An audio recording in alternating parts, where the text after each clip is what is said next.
Good morning student. आज हम लोग नए टॉपिक पढ़ेंगे। पिछले वीडियो में हम आप लोग को बताए थे कि जेनेटिक डिसऑर्डर, खास करके क्रोमोसोमल डिसऑर्डर, जिसमें डाउन सिंड्रोम, क्लाइनेफेल्टर सिंड्रोम और टर्नर सिंड्रोम के बारे में हम लोग अध्ययन किए थे। ये सभी सिंड्रोम क्रोमोसोम के संख्या के बढ़ने और घटने के कारण उत्पन्न होते हैं और ये सिंड्रोम क्रोमोसोम से रिलेटेड है। लेकिन आज हम लोग जो चर्चा करेंगे, पढ़ेंगे, वह मेंडेलियन डिसऑर्डर के बारे में। यह भी जेनेटिक्स के अंतर्गत आता है, यानी कि टॉपिक जो है वह क्या है, तो मेंडेलियन डिसऑर्डर।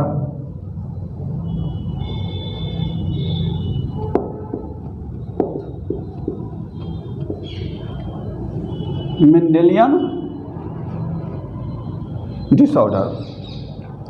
तो यह मेंडेलियन डिसऑर्डर एक्चुअली क्या है, क्यों मेंडेलियन डिसऑर्डर कहेंगे? तो देखिए, यदि कोई रोग या डिसऑर्डर, गड़बड़ी मेंडल के नियमों के अनुसार वंशागति हो, अर्थात मेंडल साहब जो मोनोहाइब्रिड डाईहाइब्रिड क्रॉस के बारे में बताया और किस प्रकार से कैरेक्टर जो है वह एक पीढ़ी से दूसरा पीढ़ी में जाता है, उस नियम को फॉलो करते हुए यदि कोई रोग पहुंचता है तो वैसे रोग को मेंडेलियन डिसऑर्डर भी कहा जाता है।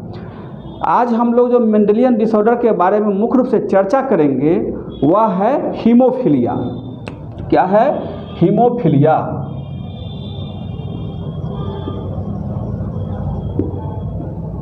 हीमोफीलिया। यह हीमोफीलिया एक्चुअली होता क्या है, इसके बारे में, इसका ब्लीडर्स डिजीज भी इसे हम कह सकते हैं। ये भी ध्यान रखिएगा, क्योंकि ये एक ऐसा टॉपिक है जो मुख्य रूप से, ऐसा नहीं है कि केवल यह नीट में और बायोलॉजी के स्टूडेंट को जो बोर्ड के एग्जाम होंगे उसी में क्वेश्चन इससे रहता है, ऐसी बात नहीं है। इससे रिलेटेड क्वेश्चन रेलवे हो गया, बैंकिंग हो गया, सॉरी बैंकिंग नहीं, बैंकिंग में जनरली नहीं पूछता है, रेलवे हो गया, एसएससी हो गया, बीपीएससी, सीडीपीओ, इन सबों में पूछा जाता है, जनरली ऐसा देखा गया है। तो जो भी जहाँ भी जनरल नॉलेज की बात आती है उसमें इससे क्वेश्चन रहता ही है। एक्चुअली ये डिजीज होता क्या है, तो थोड़ा सा इसके बारे में हम लोग जैसे लिखते हैं इंग्लिश में, हिंदी में उसको एक्सप्लेनेशन करते ही चलते हैं, सुन करके उसको हिंदी में आप भी लिख सकते हैं। वह क्या है, तो हीमोफीलिया इज ए डिजीज। यह क्या है, तो इट इज ए डिजीज, एक प्रकार का यह क्या है, रोग है, डिजीज है, in which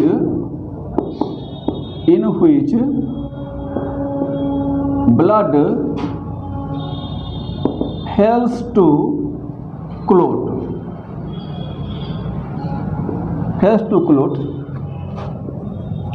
even with a minor cut, यानी कि कट या इंजुरी भी,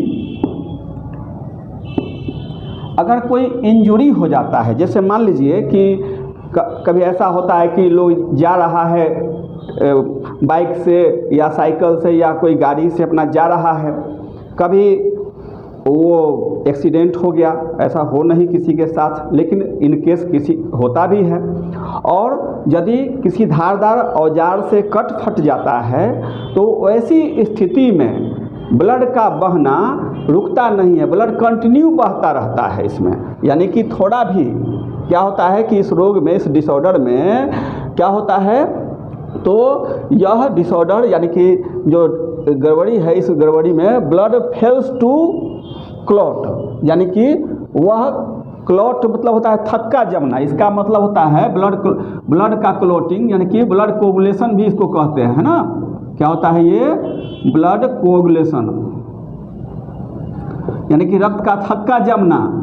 तो जब कहीं पर कट फट जाता है तो रक्त निकलते हैं, बहते हैं, और वहाँ पर रक्त जो है वह धीरे धीरे थक्का बना लेता है, जम जाता है, जिसके कारण से रक्त का बहना रुक जाता है। उसमें कई फैक्टर होते हैं जिसको क्लोटिंग फैक्टर कहा जाता है। तो इस केस में क्या होता है कि रक्त का थक्का नहीं जम पाता है, और नहीं जमता है, नहीं बन पाता है रक्त का थक्का, जिसके कारण से क्या हो सकता है, तो उस व्यक्ति की मृत्यु भी हो सकती है ना। इसमें क्या होगा, इस इंजरी में मुख्य रूप से क्या होता है, एंड यहीं पर देते हैं कंटिन्यूअस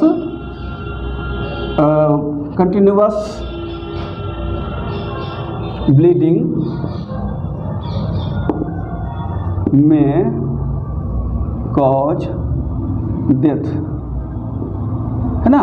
इस प्रकार से क्या है कि कंटिन्यूअस ब्लीडिंग यदि होता है तो वैसे पर्सन में जो घायल हुआ है उसमें क्या हो सकता है, तो उसका डेथ हो सकता है, फेटल होता है। ये कंटिन्यू माने कंटिन्यूअस ब्लीडिंग यदि होता है तो उससे उसकी मृत्यु हो सकती है, जान जा सकती है, यदि कोई देखने वाला नहीं है साथ में, तो ऐसी स्थिति में इस तरह की स्थितियाँ उत्पन्न हो जाती है।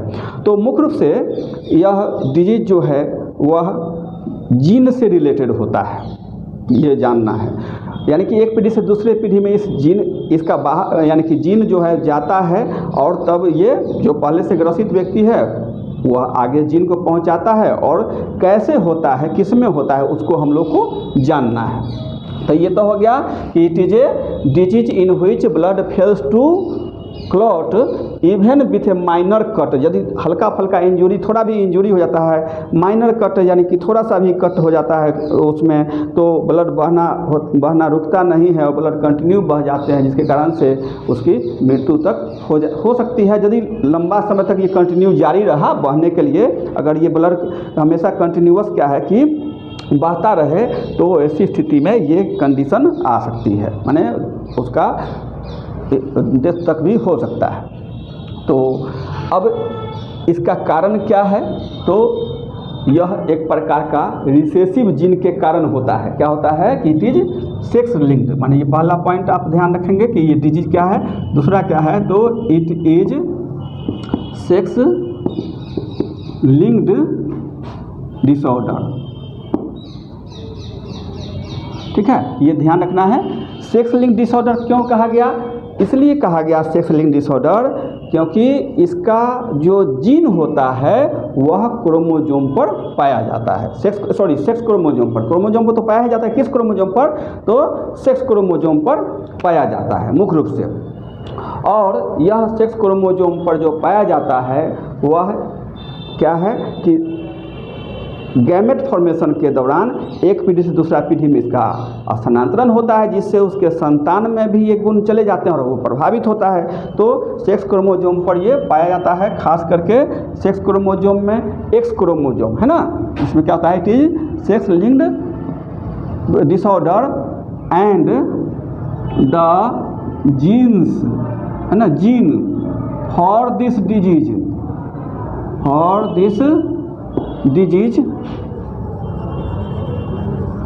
present on the X sex chromosome। ठीक है, इसका जीन कहाँ रहता है, सेक्स क्रोमोजोम पर रहता है, उसमें भी एक्स, इसलिए यह क्या हो गया, तो सेक्स लिंक्ड डिसऑर्डर कहलाया, क्योंकि जीन कहाँ रहेगा इसका, तो सेक्स क्रोमोजोम पर ये रहता है। ठीक है, तो इस प्रकार से यह एक इसकी विशेषता जान करके रखना है कि जीन कहाँ रहेंगे इसके, तो प्रेजेंट रहेंगे वह सेक्स क्रोमोजोम यानी कि एक्स क्रोमोजोम पर। तब इसमें कंडीशन है क्या, तो जनरली मेल्स है ना आर एफेक्टेड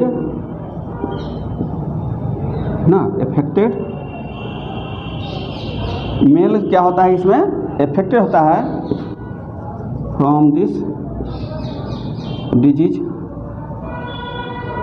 एंड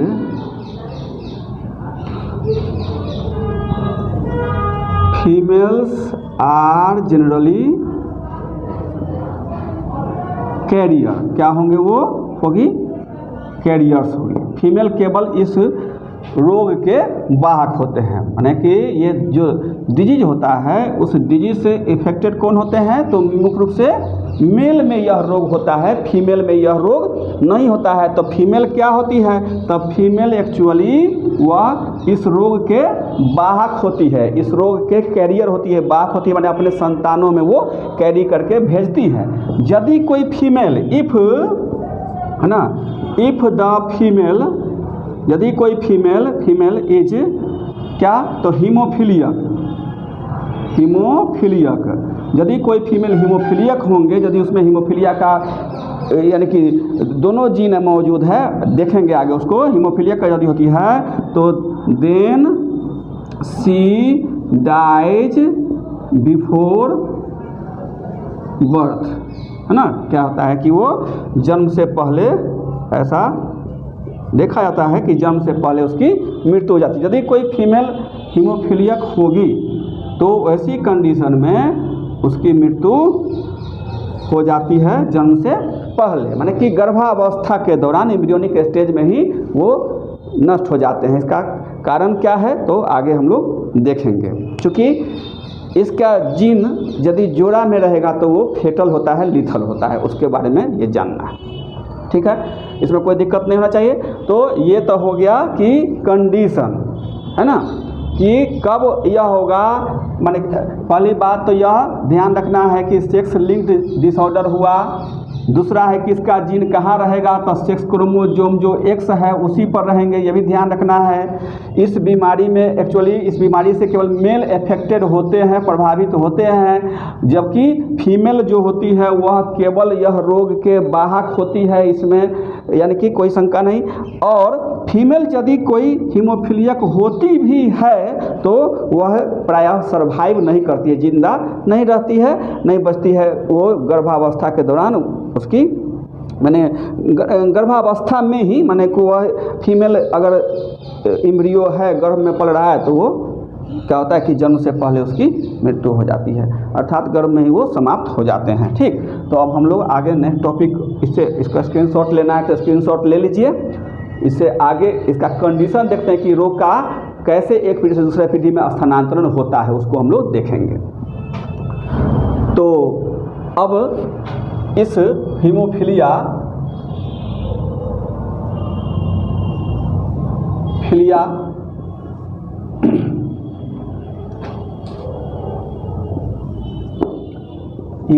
का किस प्रकार से एक पीढ़ी से दूसरा पीढ़ी में स्थानांतरण होता है, कैसे वो जाते हैं, उसके बारे में हम लोग देखते हैं। पहली बात कि केस फर्स्ट लेते हैं, पहला कंडीशन है। इसमें यदि फादर यानी कि पिता क्या है तो कैरियर है, सॉरी फादर नॉर्मल है, XY, फादर क्या है नॉर्मल है, इसको कोई गड़बड़ी ये बीमारी हीमोफीलिया का नहीं है। और इसका यदि मैरिज हो जाए कैरियर फीमेल से, यानी कि यहाँ मान लीजिए दूसरा वर्ड के देते हैं और इसमें क्या है कि मेल, यहाँ पर मेल और क्या है कि यहाँ पर फीमेल, ये भी लिख सकते हैं, और यहाँ पर फादर और मदर भी लिख सकते हैं। तो इसमें क्या है, तो इसमें इस कंडीशन में फादर के केस में कि नॉर्मल है, इसमें XY जीन है, क्रोमोजोम है, और इसमें क्या है सेक्स क्रोमोजोम XX है, लेकिन यह क्या है तो नॉर्मल है, माने कि नॉर्मल अर्थात क्या है कि कोई बीमारी नहीं है, और यह क्या है तो कैरियर ना, इस पर जीन है, यानी कि हीमोफीलिया के जीन को हम H से डिनोट कर देंगे। तो यहाँ पर H डाल दिए, यानी कि इस पर एक जीन है यहाँ पर मौजूद, एक क्रोमोजोम पर हीमोफीलिया का जीन है, इसमें क्रोमोजोम पर कोई जीन नहीं है, फादर क्या है नॉर्मल है, और क्या है कि यहाँ पर मदर क्या है, तो ये कैरियर है, यानी कि जीन के वाहक है। तो अब यहाँ पर ये तो पेरेंट्स हो गए, माने ये क्या है, तो पेरेंट्स हैं। और यहाँ पर इससे गैमेट बनेगा, तो सबको पता है कि गैमेट हैप्लॉइड होते हैं, यानी कि जब गैमेट बनता है तो क्रोमोसोम की संख्या आधी आधी जाती है गैमेट्स में। तो यहाँ पर क्या है कि एक में एक्स और दूसरा गैमेट में वाई आएगा। इसमें क्या होगा, तो इसमें एक ओवम ऐसा भी हो सकते हैं कि जिसमें नॉर्मल सामान्य एक्स क्रोमोसोम हो, और दूसरा ऐसा भी ओवम अंडाणु हो सकते हैं जिसमें हीमोफीलिया का जीन मौजूद हो। तो ये तो हो गया गैमेट्स। ये क्या है, गैमेट्स। तो इस प्रकार से क्या है कि यह गैमेट्स जो तैयार हो गया, इसमें दोनों गैमेट नॉर्मल है क्योंकि फादर नॉर्मल है, इसको कोई गड़बड़ी नहीं है। फीमेल है मदर, तो उसमें हीमोफीलिया के जीन है, लेकिन ये कैरियर है। कैरियर का मतलब कि केवल जीन उस फीमेल में रहेंगे, मदर में रहेंगे, लेकिन वह जीन क्या है कि रोग उत्पन्न फीमेल में नहीं करेंगे। वो केवल रोग के इस जीन के वाहक है, यानी रोग को वाहक का कार्य करेगी, लेकिन उसमें ये रोग उत्पन्न नहीं होगा क्योंकि ये वाहक है। यहाँ हीमोफीलिया नहीं लिखा गया है, ये नॉर्मल है, यहाँ कैरियर है, ये ध्यान रखना। तो पेरेंट्स और गैमेट्स।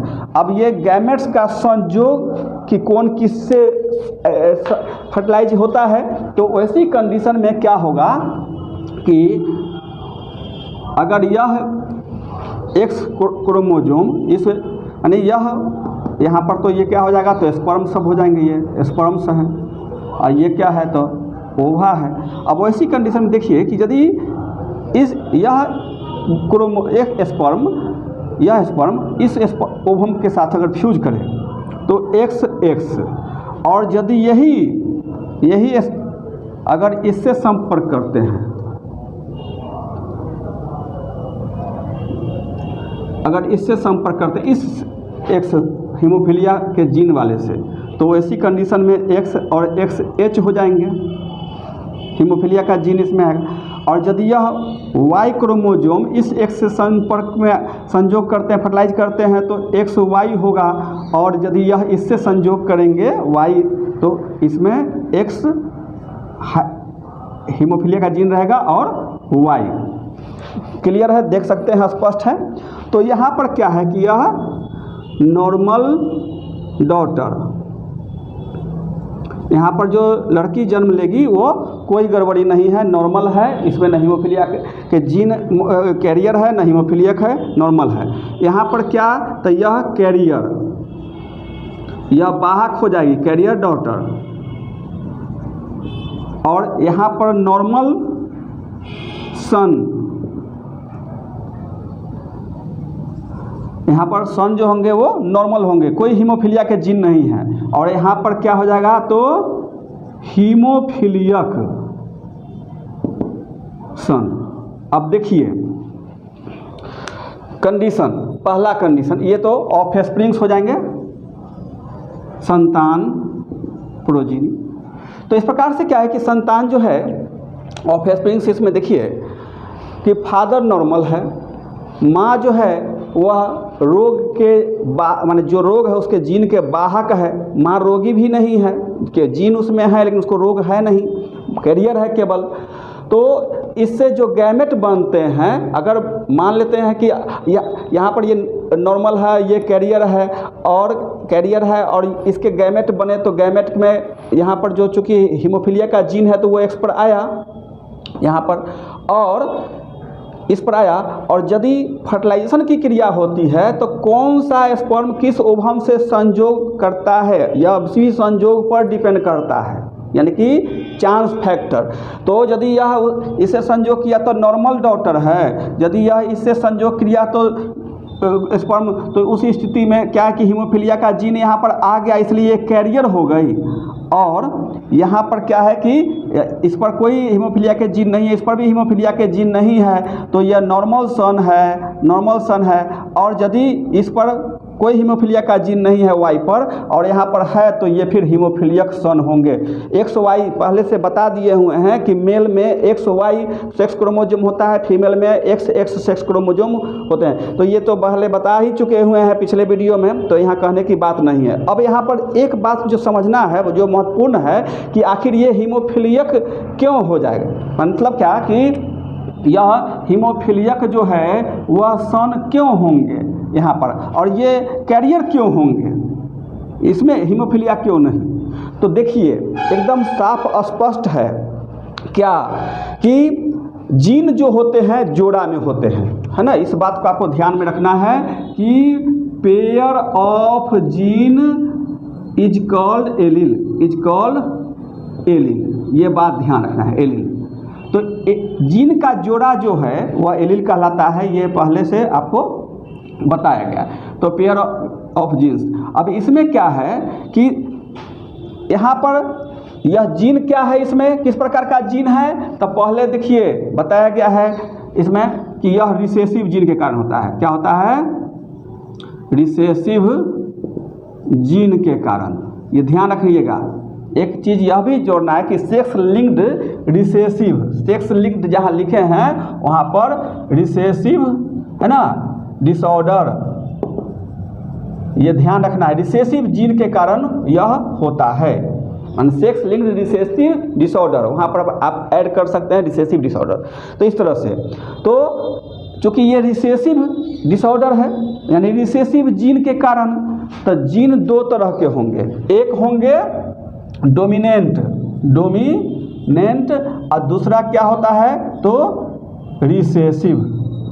अब देखिए डोमिनेंट और रिसेसिव यदि एक साथ रहेगा तो ऐसी स्थिति में डोमिनेंट का जो कैरेक्टर होगा वही वह दर्शाता है, उत्पन्न करता है, रिसेसिव का कैरेक्टर उत्पन्न नहीं होता है। तो चूंकि इसमें तो एक रिसेसिव जीन है, यहाँ पर ये जीन क्या है, रिसेसिव है, यह जीन जो है वह क्या है तो रिसेसिव जीन है, रिसेसिव जीन, ये ध्यान रखना है।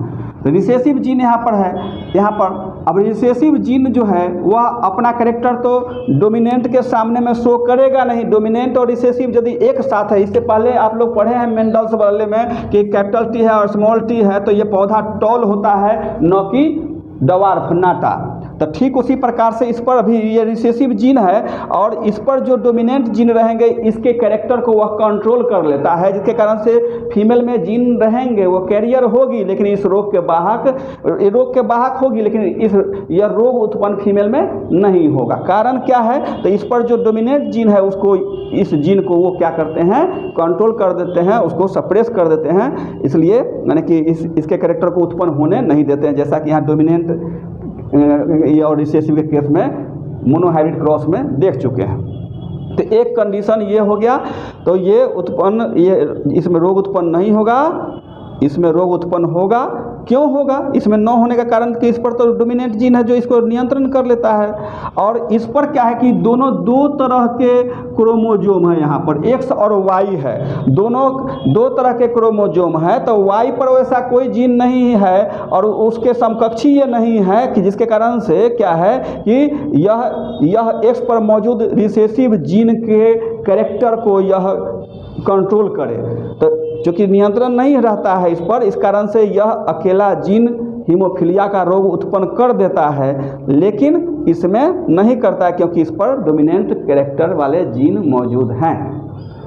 तो ये तो कंडीशन हो गया एक, वह क्या तो यह हो गया यदि फादर नॉर्मल और मदर कैरियर है। दूसरा कंडीशन अब हम लोग देखेंगे। अब हम लोग दूसरा कंडीशन देखते हैं।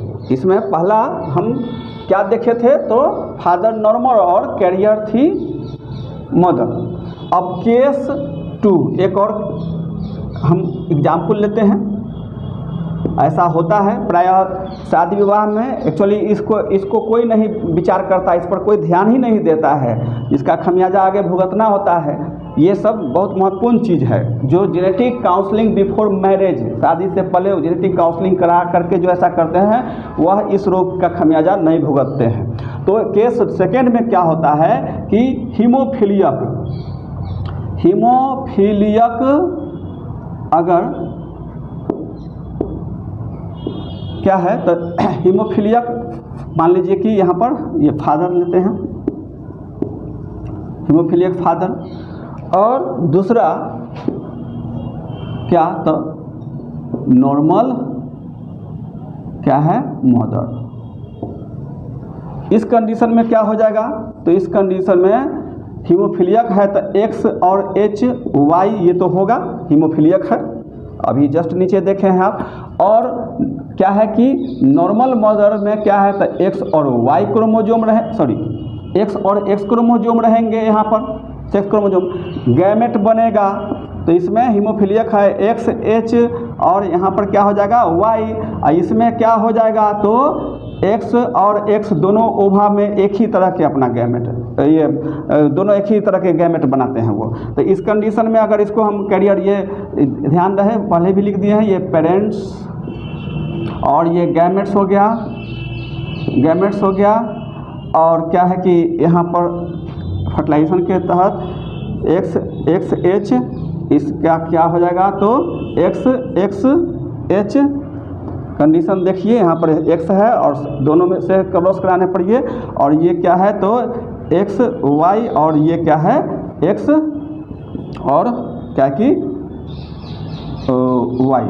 तो यहाँ पर देखिए दोनों के दोनों क्या है कि नॉर्मल सन्स, यहाँ पर देखिए 50% ये उसका प्रतिशत देख ले नहीं देखे थे, लेकिन उसमें उसका भी प्रतिशत आप निकाल सकते हैं। और ये नॉर्मल सन 50% है, और यहाँ पर क्या है कि कैरियर, दोनों के दोनों कैरियर डॉटर्स, ये दोनों के दोनों कैरियर डॉटर्स, ये भी 50% ये होगा। तो ये यह कंडीशन होगा, एक इसको भी देख सकते हैं इस कंडीशन को। दूसरा कंडीशन ऐसा भी हो सकता है कि यदि दोनों के दोनों यानी कि एक हीमोफीलिया और नॉर्मल मदर न होकर कैरियर मदर हो जाए, तब क्या होगा। यदि हीमोफीलियक फादर, केस तीसरा लेते हैं, इसको तो आप देख लिए। और तीसरा केस में क्या होगा, यानी कि क्लियर हो गया, इस पर हीमोफीलिया का जीन है तो यहाँ पे आ ही गया, इस पर हीमोफीलिया का जीन है यहाँ आ गया, क्योंकि इन दोनों पर है नहीं, नॉर्मल है, माँ के पास कोई जीन ही नहीं है हीमोफीलिया का। और इसमें क्या है वाई है, तो वाई को हम अगर क्रॉस कराते हैं इस एक्स से तो भी एक्स वाई, इससे कराते हैं तब भी एक्स वाई, तो ये नॉर्मल सन में कोई गड़बड़ी नहीं है। ये फीमेल है, फीमेल में कोई गड़बड़ी रोग नहीं है, लेकिन इसमें जीन मौजूद है हीमोफीलिया के, इसलिए यह कैरियर होगी, वाहक होगी। ये बात ध्यान रखना है, ठीक। एक कंडीशन और हो इस पर बनेंगे, वह क्या कंडीशन बनेंगे, तो इसमें मान लीजिए कि इन नॉर्मल न हो करके कैरियर हो जाए, कैरियर हो जाए। यहाँ पर अगला स्टेप देखते हैं, केस तीसरा, केस 3। तो वैसी कंडीशन में क्या होगा, वैसी कंडीशन में इसी पर हम सेटिंग कर देते हैं, यहीं पर यदि यह कैरियर है तो इस पर तो जीन रहेंगे, एक कैरियर है तो जीन तो रहना है एक पर, एक एक्स पर। और यहाँ पर हीमोफीलियक है तो हीमोफीलियक है तो यहाँ तो हीमोफीलियक है तो एक्स पर तो जीन मौजूद है ये है। और तब इस कंडीशन में क्या हो जाएगा तो एक्स और एक्स एच, यहाँ पर देखिए हीमोफीलिया का जीन एक आएगा, ठीक है, क्योंकि ये कैरियर है मदर। तो अब इस कंडीशन में क्या होगा, तो यह स्पर्म यदि इस ओवम से संयोग करे तो एक्स एच, देखिए एच यानी हीमोफीलिया का ये संकेत। और इसको अगर हम क्या है कि इससे संयोग कराते हैं तो एक्स दोनों पर क्या होगा इसमें कि दोनों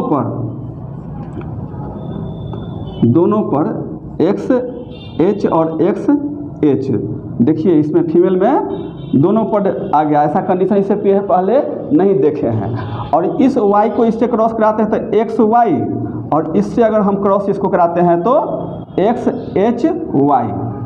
क्लियर। अब देखिए कि ये तो हो जाएंगे कैरियर, क्योंकि इस पर एक ही पर क्या है कि हीमोफीलिया के जीन है और दूसरा पर तो डोमिनेंट है, तो इसलिए इसको कंट्रोल करेंगे, रोग उत्पन्न होगा नहीं, कैरियर रहेंगे और ये क्या हो जाएंगे, तो हीमोफीलियक। अब देखिए कि हीमोफीलियक होंगे तो ये भी डॉटर और यहाँ पर भी डॉटर। अब देखिए कि ये कैरियर डॉटर ठीक है, हीमोफीलियक डॉटर क्या, तो ये सर्वाइव नहीं करेंगे, क्या, तो इसमें डाई बिफोर, जनरली ऐसा होता है ना, डाई बिफोर बर्थ, क्योंकि हीमोफीलिया के केस में यदि दोनों रिसेसिव जीन एक साथ आते हैं तो वो लीथल हो जाते हैं, प्राण घातक हो जाते हैं, इसलिए सर्वाइव नहीं करते हैं। और ये दोनों जो हैं वह दोनों के दोनों संतान में एक संतान, यानी कि यहाँ पर क्या हो जाएगा, तो नॉर्मल सन, और यहाँ पर क्या है कि मेल संतान में, और यहाँ पर क्या है कि हीमोफीलियक, है ना, हीमोफीलियक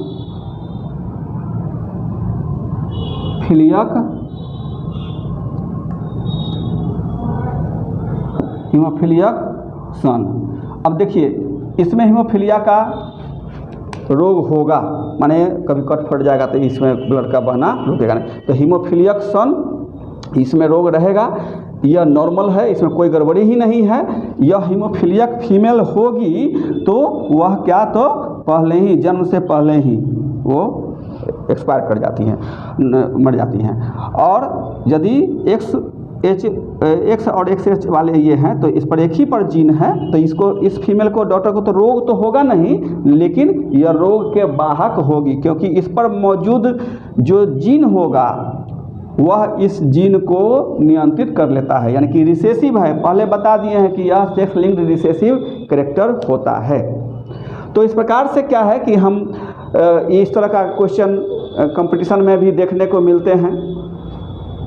इसके बाद हम लोग आगे और भी अध्ययन करेंगे, जो देखेंगे टॉपिक को, नए टॉपिक को। आज इतना ही रहने दीजिए, आप लोग इसको पढ़िए, समझने का कोशिश कीजिए, और जैसा हो फिर आप क्वेश्चन करेंगे, हम फिर आगे इसका जवाब देंगे। ठीक है, इतना ही पढ़ने देते हैं। Thank you.